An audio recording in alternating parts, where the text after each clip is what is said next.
I shall now quote from a letter dated Sunday, March 17th. Tomorrow night I am to have dinner with a Hasidic Rabbi, Schneerson by name. He is a member of the very famous Schneerson family, whose history goes way back to the beginnings of Hasidism. I must give him $50,000 francs contributed by the men at Beirut Army University for an orphanage in which Schneerson is deeply interested. This sum does not mean too much in terms of dollars, but still might represent a good contribution to this cause. It will be used to help pay for something on a mortgage, which now encumbers the institution, or if the rabbi decides so to use the money to make some needed repairs. Closed letter. I want to add to the quotation from the letter that I myself had not been principally instrumental in collecting the 50,000 francs. The men had been asked by my predecessor, Chaplain Rakowski, to donate money for this cause, in which Rakowski himself had a very deep interest. Rakowski had no opportunity to take the money with him when he left Biarritz, and so I promised that I would deliver the funds at the very first opportunity. I should also like to add that Rabbi Schneerson had a very large building in which he had his office and I believe his residence. If memory serves me correctly, this building is located in the Bastille area. In one of the letters I find an address, number 10, Rue Dieu, D-I-E-U. In the building he had stored a great quantity of matzot and other materials needed for the Passover holidays. He had a large staff of men of various ages helping him in the conduct of this operation. For Passover of 1946, I received a temporary assignment to Marseille to conduct a Seder for the men still remaining in that area, and not only for our military, but also for Jewish soldiers of the various armies there. At the Seder to Hotel Noé, I had men from the American Army and from men from South Africa and from England, period. But of more interest than the Sederim themselves was the appearance in Marseille at that time of a large contingent numbering 1,200 DPs who were on their way to Palestine in the first official or legal aliyah. One day I received a call from an officer about these DPs coming to Marseille en route to Palestine. He did not know of my presence in Marseille, but called the chaplain's office, that is the post chaplain's office, to ask for help in billeting these people. At my advice, he dug into the matter and found military responsibility for these people charged to the commanding officer here. And I'm sure that necessary arrangements could be made. They arrived on a Friday and boarded ship the following week on Passover itself. I recall distinctly hearing about a bitter argument between the staff supervising the movement and rabbis who were among the 1200. The rabbis did not want to travel on Pesach, but they were finally convinced that it was absolutely necessary to do so. I recall the scene at the harbor as two ships were being loaded. I do not remember the name of one, but I do believe that the other was a Cairo, C-A-I-R-O.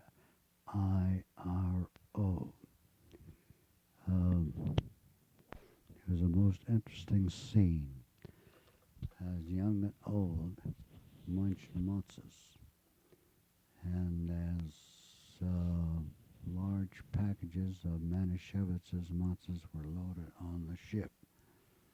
One very clear recollection is that of youngsters peeking through the portholes of the ship and munching matzos. It might be of interest in this account to say that I tried to get permission to join the DPs and to accompany them to Palestine and to be of some possible help there. I did receive an authorization from the Paris headquarters of the Western Bay section, but was turned down at Frankfurt by the chief of chaplains there. I was able to buy a few things at the PX for the youngsters while they were still in camp, but not in any great quantity, as by this time the PX had become much stricter in the sale of its merchandise, even to chaplains for relief purposes. I quote from a letter dated Friday, April 19th, and which describes at some length the movement of the 1200 to Palestine. During the few days that children and adults were in Marseille waiting for their boats, I had the opportunity to visit with them on several occasions and also to help. You and the sisterhood will be interested to know that the money order has now been spent and it was used to buy PX supplies for this group of orphans and DPs who on this Passover began their exodus from the Egypt of Europe to the promised land of Palestine. I was able to buy candy, coffee, and stationery with your money and with other funds that were made available to me. There were about 700 children in this group, children who came out of the concentration camps of Germany, who had been hidden in Belgium, for Switzerland, and other countries, children who had lost fathers and mothers, but some few children still had father and mother, or father or mother. They were a grand bunch of kids, unbroken in spirit and eager to take up the new life and to help build for others. Many are very, very young, 4 or 5 years of age. There was even one case of a baby born on the ship the day it was to leave the harbor for Palestine. The whole movement was in charge of the Jewish Agency, but the JDC financed the ships and the other expenses. The Army provided the trains from Germany to Marseille.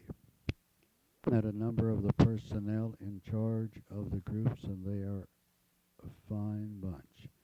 These men and women really devote themselves to the work of rescue and spare no effort in doing a good job. But one of the poignant aspects of the embarkation was the number of people who could not leave with the others because they had no certificates. Men, women, and youths of both sexes heard about the ships going to Palestine and came on their own to Marseille to see if they could join the convoy. They could not because of the legal nature of this aliyah and the desire to keep it so. So they who could not go, who had no certificates, came to me, and they came to others, and they told their stories, and they wept. Dated April 25th. Today I learned something very, very interesting.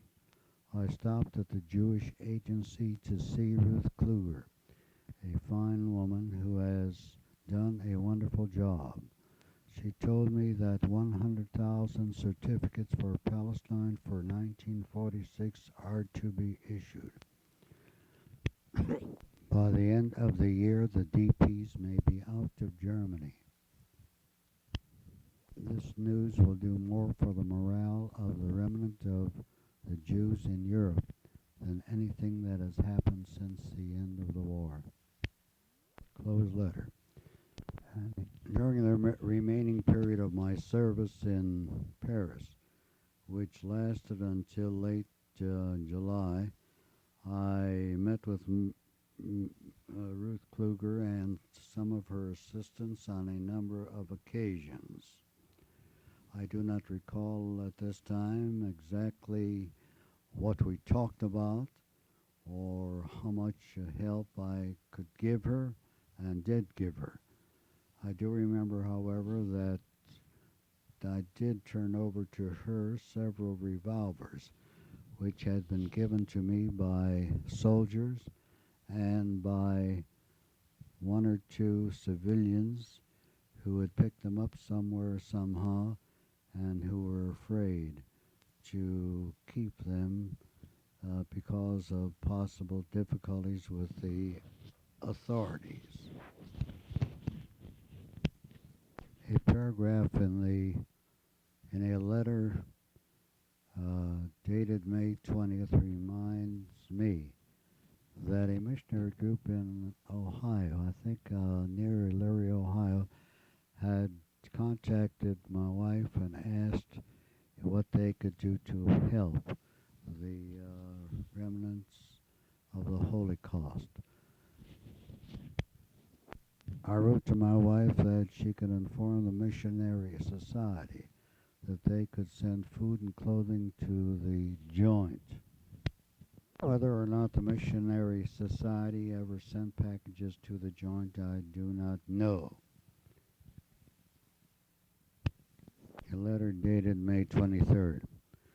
This afternoon, Hal, BLUM, of the Jewish Welfare Board, Joe Brower, and a Madame Shiza, or Skizza, S-K-I-Z-Z-A or S-H-I-Z-Z-A, and I rode out to Malmaison to visit an orphanage. We enjoyed ourselves and spent more than an hour with the children. I located a set of twins, boys, in which a New Jersey family evinces an interest and expresses a desire to adopt. This can be done by bringing the boys to the States and adopting them there. The kids mobbed us for chewing gum. From a letter dated June 6th. The letter was a description of the services at the Grand Synagogue on the Rue de la Victoire on Shavuos, which fell on June 6th of that year. I attended services at the Grand Synagogue on Rue de la Victoire. A very moving scene was enacted at the synagogue this morning. Along one side were the women usually sit at right angles to the main rows of pews. I saw as I entered a group of young girls, 13 to 15 years of age. They were weeping, many of them, throughout the services, a Yisker service, and one young woman wearing an armband marked OSC, went from one girl to another to console them. After the services, the girls mounted the steps leading to the altar to be presented to the rabbis. They stopped on the steps, about 30 of them, and listened to a speech in German by the Grand Rabbi of France, Schwartz. As he talked, they wept bitterly. Others of the congregation who witnessed the scene then began to weep. Before they could depart from the building, it was necessary to lead them into a small chapel so that they could again compose themselves. There were orphan girls from Hungary and Czechoslovakia, all who had been in concentration camps. Many had seen their parents killed and burned in the crematorium. In the post-war Christian world, they had as yet found no rest or surcease. At present, they are located in a home near Paris, but within a week or 10 days, they expect to leave for Palestine. Letter dated June 28th. That was a Friday. And from this letter, I begin with a paragraph which starts Monday, 5:30 p.m.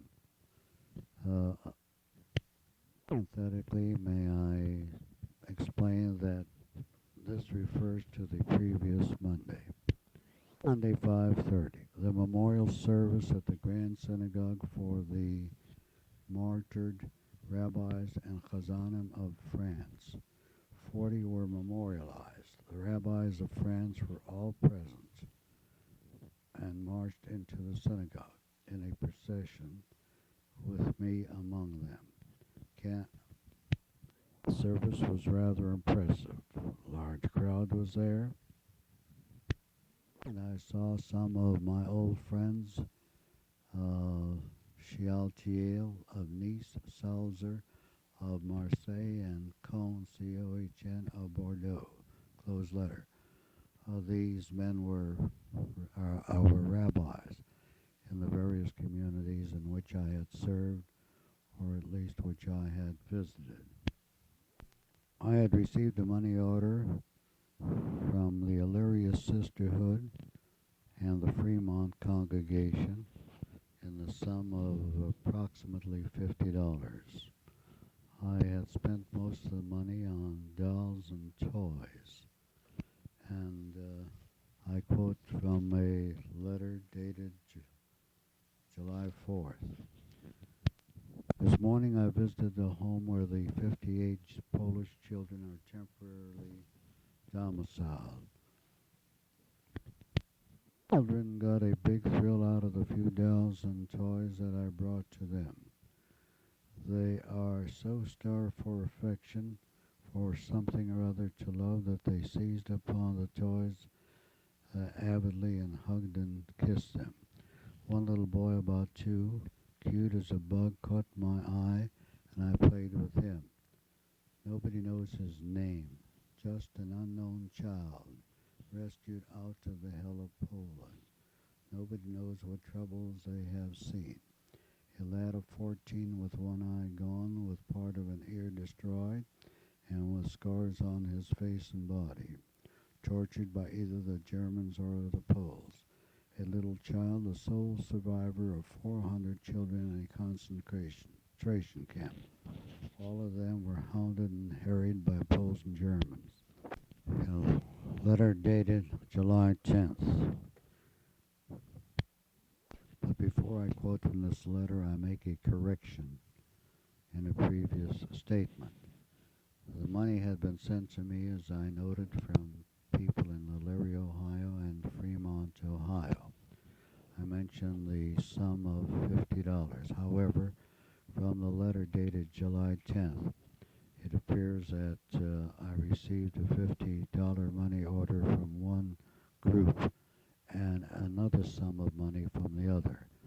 How much I do not know, as the amount is not mentioned in this letter. Now from the letter of July 10th. Besides the toys at the PX, I am purchasing a radio from the PX for the children's new home. And aside, the Polish children to whom I alluded in the last earlier letter, I think, were the children at Malmaison, Malmaison. Apparently these children were moved from one house to another, for the letter continues. I am purchasing a radio from the PX for the children's new home. The remainder of the money I have given in cash to the director to buy items of clothing badly needed for the children's in summer. A time element prevents sending to America. Perhaps when I return home I shall arrange for shipments to this particular group. Madame Kuchler, Kuchler, the director, told me a little about the history of the group. She herself is about 30 to 35 years of age, a widow, and a bereaved mother due to Nazis and Poles. She rescued these children from convents and camps in Poland, gathered them into a home there, and then managed to arrange for their transfer to France, here to await eventual migration to Palestine. She told me of the cruelties of the Poles. She stated that she stood guard over her charges, armed with a revolver, to protect them against the Poles. Conditions in Poland are terrible. The Kielce, Kielce pogrom was only one indication. It is still a rather filthy world, and Poland is one of the filthiest of places. Closed letter. Madame Kuchler also told me that in some instances where they found children of Jewish parentage hidden in Polish homes, they had to pay the Poles for their keep during the war, and even to give ransom money to some of them. However, what I have said in the quotation from the letter, and whatever else I might have said, does not deny the fact that in the midst of great evil, in the midst of great filth, we find some decent and clean people. And Madame Kuchler told me that she found some very fine Poles who had done magnificent things in the time of war and the time and at great danger to themselves. It might be of interest to add here that some years later, in 1961, I believe it was, I visited in Israel for several months, and during the time through an Israeli agency, I was able to locate Madame Kuchler, who is now, I believe, Madame Kuchler Silberman, and also to find the 2-year-old boy with whom I had played in the orphanage in Paris. When I saw Madame Kuchler in Paris, I asked her about the adoption possibilities for any of the children, if I could find families in America willing to take one or more children.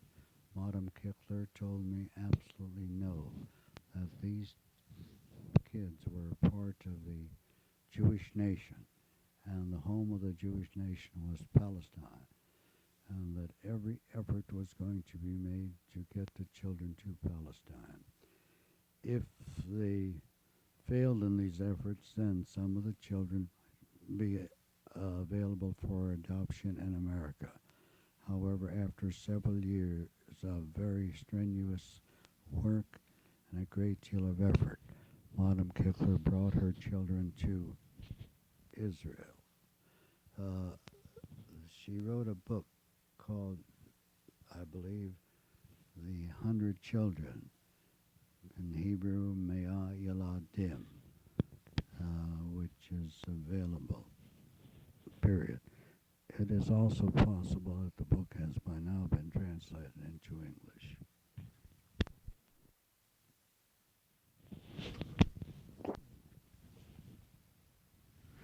I shall now address myself specifically to the questions in your communication dated December 9th, 1974.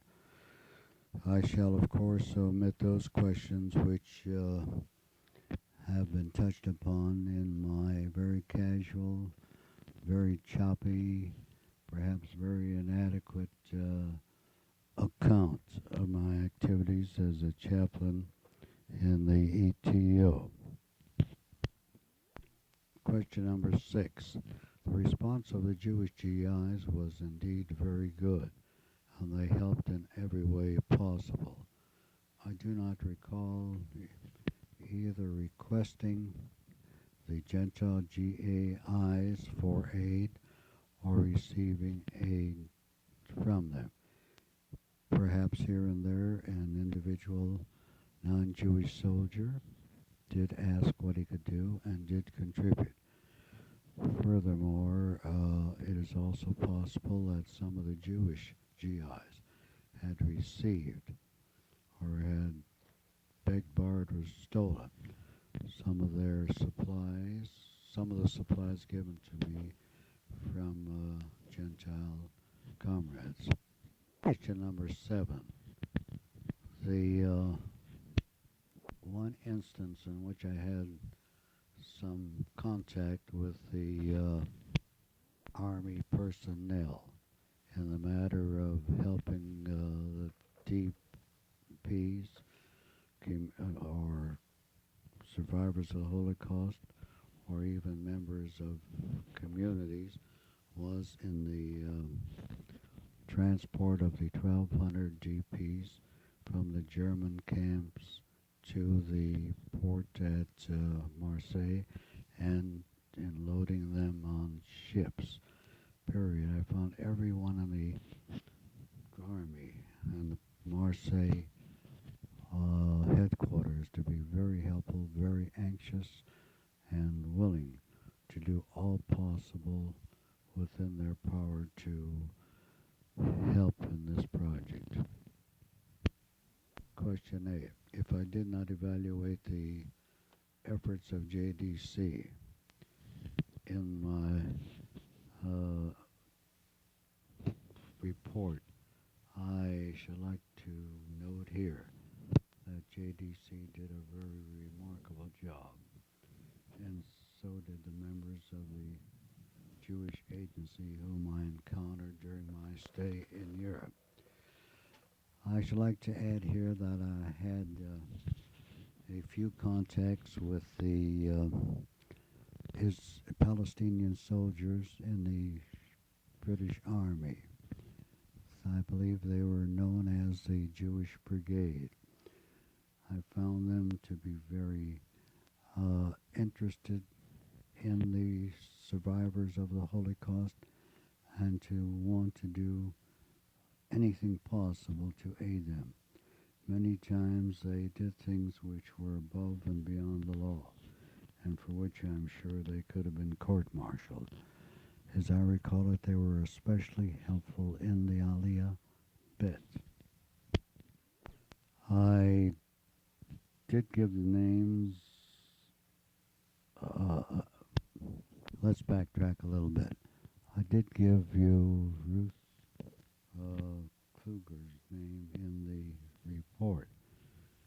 present time, she is living in Tel Aviv. And I believe that she just recently published a book. Other names mentioned in the report, personnel with JWB and with the JDC, may possibly be located through the national headquarters of these organizations. I had a little involvement in Aliyah bit in the visit to the Hakshara near Biarritz, and perhaps in some of my activities in Paris in association with Ruth Kluger. My role in this work, very minor. Please turn to side B for the continuation of the answers to these questions. These in which I served and tried at all times to be in contact with the officers and the membership and to be